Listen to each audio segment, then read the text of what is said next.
네, 안녕하세요. 키보드 ASMR입니다. 오늘은 제가 키보드 타건이나 카페에서 백색 소음을 위해서 영상을 찍는 게 아니고 제가 가지고 있는 키보드하고 키캡을 소개하고 싶어서 영상을 찍고 있습니다. 그리고 제가 또 키보드를 하나 구입을 했는데 그거에 대한 에피소드도 간단하게 말씀을 드리겠습니다. 우선 제가 예전에 리더스키에 가서 여러 가지 키보드를 치면서 가장 마음에 들었던 게 이 FC660C였는데, 그래서 그게 마음에 들어서 이 새 제품을 구입을 했는데 집에 와서 직접 쳐보니까 생각보다 키압이 좀 무겁다는 거를 제가 뒤늦게 알았습니다. 근데 그 당시에는 되게 이상했는데, 분명히 리더스키에서 타건을 할 때는 되게 부드럽고 소리도 너무 마음에 들었거든요. 근데 왜 집에서 오는 거는 약간 조금 이제 아무래도 새 거니까 좀 딱딱한 느낌도 있고 그만큼 키압이 좀 높고, 도대체 왜 그럴까 하고 제가 검색을 좀 해봤더니 리더스키에 있는 그 전시용 이 FC660C는 하루에도 뭐 적게는 여러 명, 수명에서 많게는 뭐 10명 이상이 와서 타건을 하니까 거의 24시간 타건에 노출돼 있고 끊임없이 타건이 돼 있다 보니까 그 토플의 그 러버둠이 되게 부드러워지지 않았을까, 그래서 되게 부드럽고 그렇게 소리가 좋지 않았을까라는 글을 제가 읽었습니다. 그래서 마음 같아서는 이 새 제품을 전시용으로 드리고 그거를 제가 가지고 오고 싶었는데, 집에 와서 뒤늦게 후회를 해봤자 이미 소용이 없고 저라도 아마 바꾸진 않았을 것 같아요, 제가 사장님이라도. 왜냐면 그게 더 키감이나 소리가 너무나도 완벽하기 때문에. 그래서 아쉬운 마음에 이걸 꾸준히 사용을 하면서 키압이 생각보다 높고, 그리고 제가 처음으로 키보드에 관심을 갖고 빠지게 된 거는 그 이썸님 채널에서 키크론 관련 소개 영상을 보면서 블루투스가 되면서 여러 가지 멀티 페어링이 되니까 제가 원하던 키보드였거든요. 랩탑하고 노트북하고 태블릿하고 그다음에 메인 PC하고 핸드폰까지, 무엇보다 선이 없는 무선이라는 게 너무나도 마음에 들어서 그거를 처음으로 구입을 하고 사용을 하다가, 그 다음에 또 영상을 보다가 이제 마이크로닉스에서 그런 그 기계식 키보드의 그 딸깍거리는 소음, 그 당시에는 제가 그 소리나 이런 거에 대해서 개념이 없었을 때라 그냥 소리가 독특해서 구입을 해서 사용을 했었습니다. 그래서 키크론하고 그거 두 개를 사용을 하다가 아무래도 제가 좋아하는 서거김을 좀 찾고 싶다 보니까, 그래서 리더스크에 방문을 해서 일일이 타건을 해보고 구입을 해야겠다라고 해서 구입을 한 게 바로 이 키보드였습니다.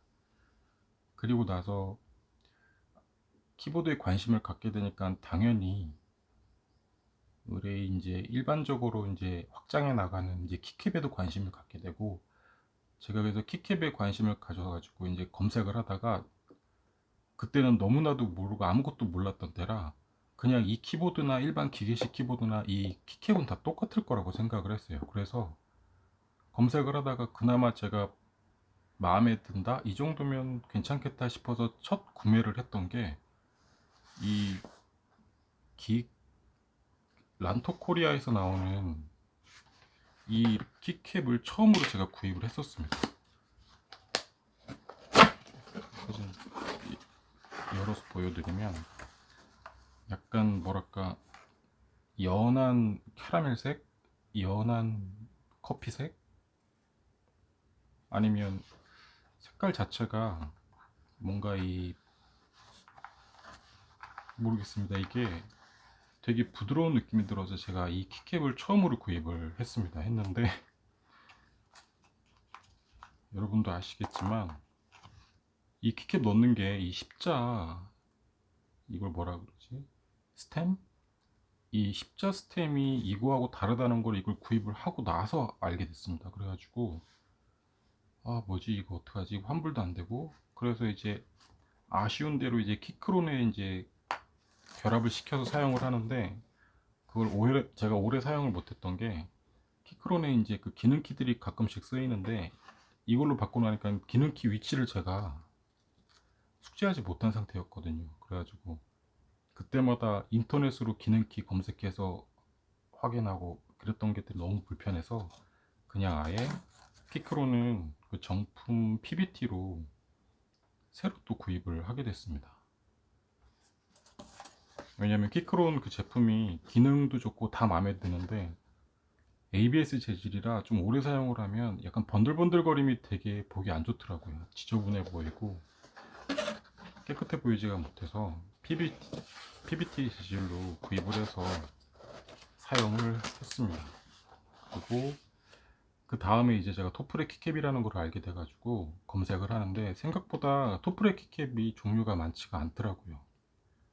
일반적인 이런 기계식 키캡은 종류도 많고 이쁜 것도 많고 좀 약간 유니크하거나 레어한 것도 많았는데 토프레는 아무래도 이용하는 사람들이 많이 없어서 그런지 생각보다 많은 키캡도 없고 더욱이 이제 토프레 자체가 이제 일본에서 생산되는 거다 보니까 국내에서 토프레를 키캡을 만드는 회사는 없는 것 같더라고요. 그래서 검색을 하니까 이제 그나마 국내에서 이제 일본에서 이제 수입해서 파는 곳이 피에킹 키캡을 파는 곳인데 거기도 이제 검색을 해보면 바로 이제 알 수 있는 그곳인데 거기서도 이제 포인트 키캡만 종종 이제 들여놓는 편이라 키캡을 그럼 어디서 사야 될까 그래서 제가 그 알리에서 검색을 해서 구입을 했었습니다.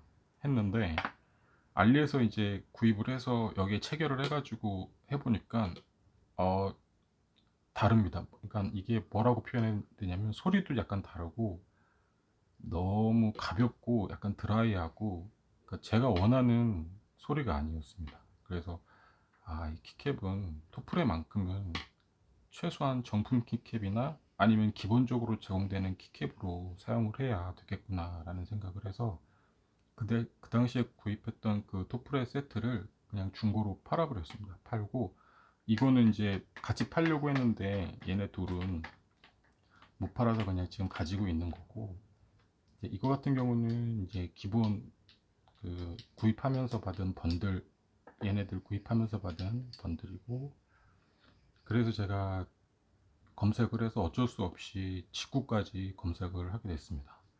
그래서 구입을 한 게 이제 그린하고 옐로를 제가 구입을 했습니다. 그린하고 옐로를 구입을 해서 여기처럼 사용을 하고 있습니다. 그래서 이것도 일단은 이거 먼저 보여드리면 제가 그때 그냥 생각 없이 무지성으로 구매를 해서 이게 영문 키캡일 거라고 그냥 아무 생각 없이 구입을 하는 바람에 막상 개봉을 해서 열어보니까 이게 일본어 각인이 되어 있는 키캡이었습니다. 그래서 처음에 이거 봤을 때는 아차 싶어서 어떡하냐 망했다 싶었는데 뭐 이거를 대신 껴도 이 일본어 자체의 그 모양을 나름 뭐 독특하게 생각을 해서 이거를 체결해서 사용하는 외국인들도 있더라고요. 그래서 이거를 구입을 해서 필요한 것만 제가 그때그때 교체를 하면서 키캡을 바꾸는 키캡 놀이를 하고 있습니다. 이게 몇 키인지 이런 것까지는 제가 잘 모르겠는데 이 밑에도 이게 하나 더 있거든요. 그래서 이거를 구입을 해서 사용을 하다가 아무래도 일본어 각인이다 보니까 그 당시에는 되게 어색하고 나는 영문 각인만 있으면 좋겠다라는 생각을 해서 그 다음에 또 추가로 구입한 게 이 그린 키캡입니다. 그래서 지금 FC660에 체결을 하고 있고 나머지는 여기 이렇게 보시는 것처럼 교체를 해서 여기다가 보관을 하고 있습니다. 이게 FC660 이게 그 본체 뭐 하우징 뭐 이게 블랙이라서 키캡까지 블랙인 거는 나름 멋도 있고 개성도 강하고 매력적이기는 한데 제가 사용하는 입장에서는 그냥 미관상은 멋있을지 몰라도 막상 사용을 하면서 그 키가 안 보이니까 각인이 안 보이니까 얼굴을 가까이 보고 확인해야 되는 게 되게 불편했습니다. 불편해서 특히 이 숫자 할 때 예를 들어서 43페이지 할 때 4자가 정확히 어디 있는지 헷갈렸습니다. 그래서 바꿔야겠다고 해서 초록색으로 원래는 이거를 노란색으로 하고 싶었는데 이미 노란색은 제가 1호 각인이 있는 바람에 그 다음으로 블랙하고 어울리는 거는 초록색 정도겠구나 해서 초록색으로 다시 구입을 해서 키캡을 교체했습니다.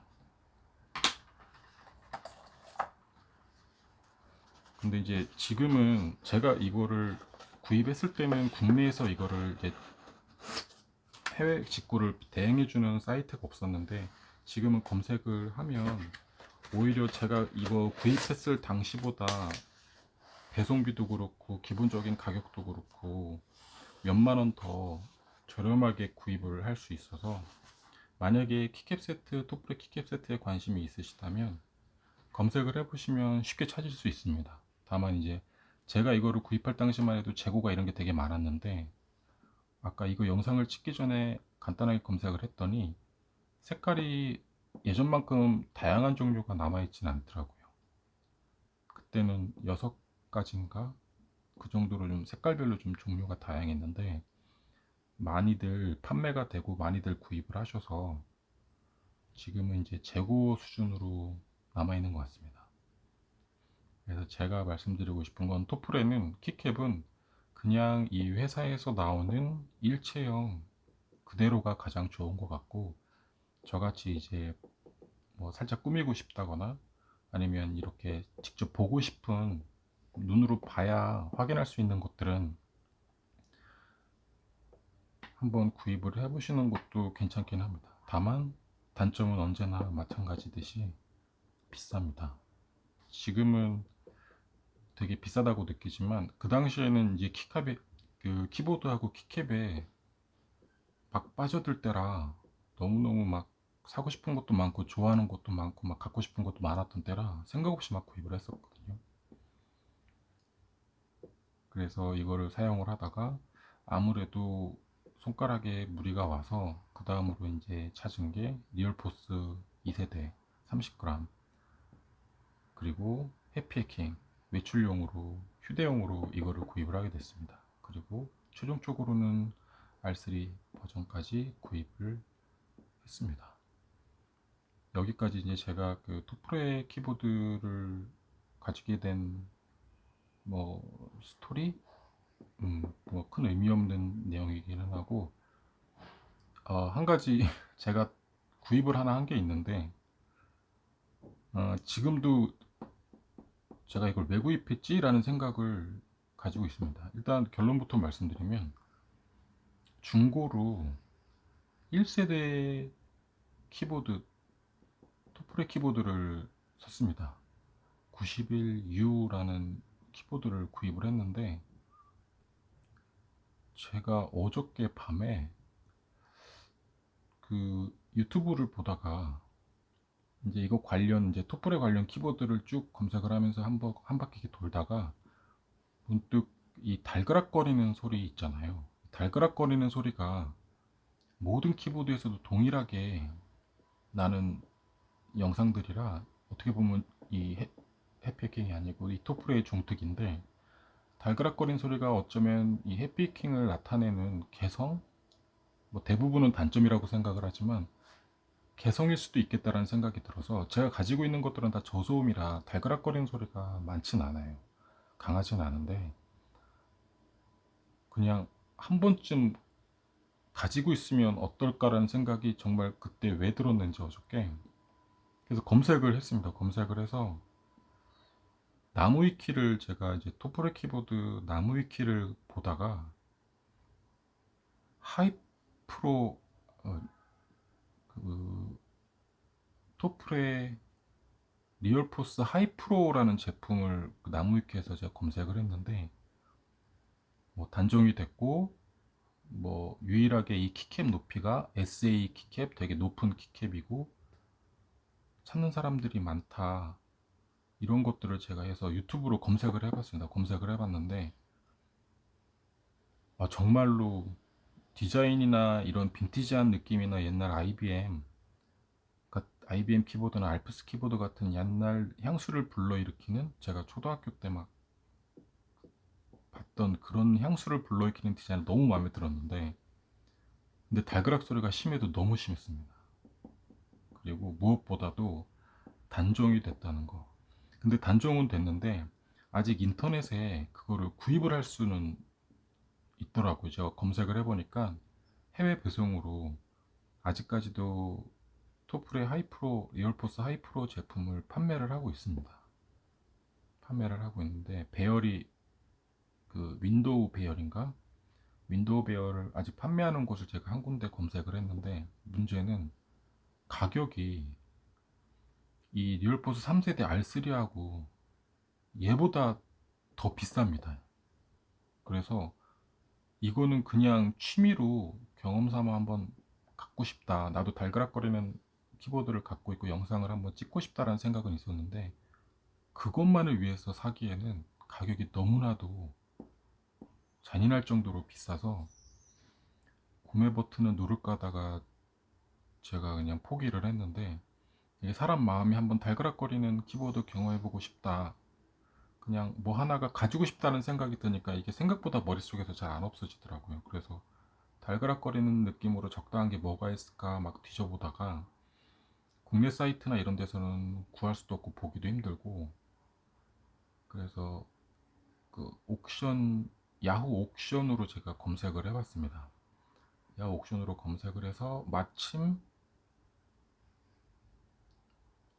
그 종료 시간이 몇 시간 안 남은 제품이 하나 있길래 시작가가 6,500엔이었으니까 65,000원. 이건 한번 해볼 만하다 그래서 제가 그걸 입찰을 했습니다. 입찰을 했는데 그게 바로 리얼포스 1세대 91U라고 스페이스바가 되게 작은 키보드였습니다. 그래서 배열은 모디나 뭐 배열 같은 경우는 되게 불편할 것 같긴 한데 어차피 저는 순정 자체로 사용을 할 생각이고 나중에 마음에 들면 윤활까지도 한번 시도를 해볼까 라는 생각은 가지고 있는데 어쨌거나 달그락거리는 키보드를 하나 가지고 싶다는 생각에 입찰을 진행했다가 이게 입찰이 더 높은 금액이 나와서 떨어지고 하다 보니까 제가 무지성으로 좀 높은 금액으로 낙찰을 받아버렸습니다. 그래서 이 정도 살만한가? 그거는 제가 아직 뭐라고 말씀드릴 수는 없고 그 제품은 배송이 되면 뭐 세척도 해야 될 필요가 있을 거고 뭐 이거 키캡 벗겨내서 그 안에 방청이나 녹슨 부분이 있는지 확인도 해봐야겠지만 어쨌거나 배송이 되면 한번 영상을 찍어 보겠습니다. 그래서 지금도 그거를 구입을 하고 나서 내가 왜 샀지라는 생각도 솔직히 있습니다. 솔직히 있는데 하나 정도는 가지고 싶다 라는 마음으로 기다리고 있습니다.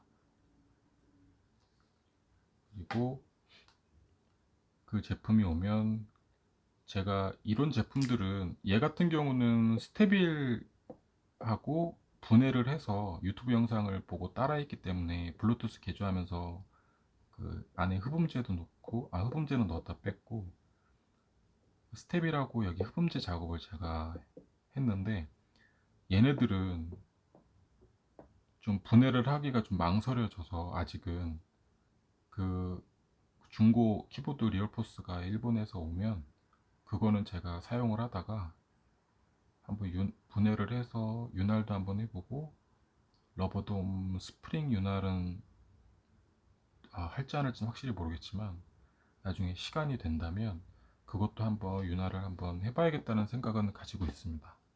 그래서 구입을 했고요. 그 제품이 오면 다시 한번 언박싱을 해보겠습니다. 그래서 제가 집에 가지고 있는 그 DT35 이제 요즘에 다시 재출시된 그 신 DT라고 표현하는데 그 제품이 아니고 정말 옛날 9DT라고 표현하는 옛날 DT35 키보드가 있거든요. 그게 딸그락거리는 소리가 좀 세서 그것도 한번 같이 소리를 비교를 한번 해보겠습니다. 근데 그 DT35는 먼지가 너무 많이 쌓여 있어서 일단 그것부터 세척을 해야 될 것 같아요.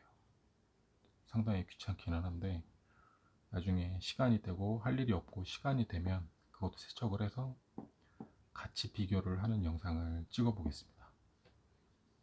네, 감사합니다.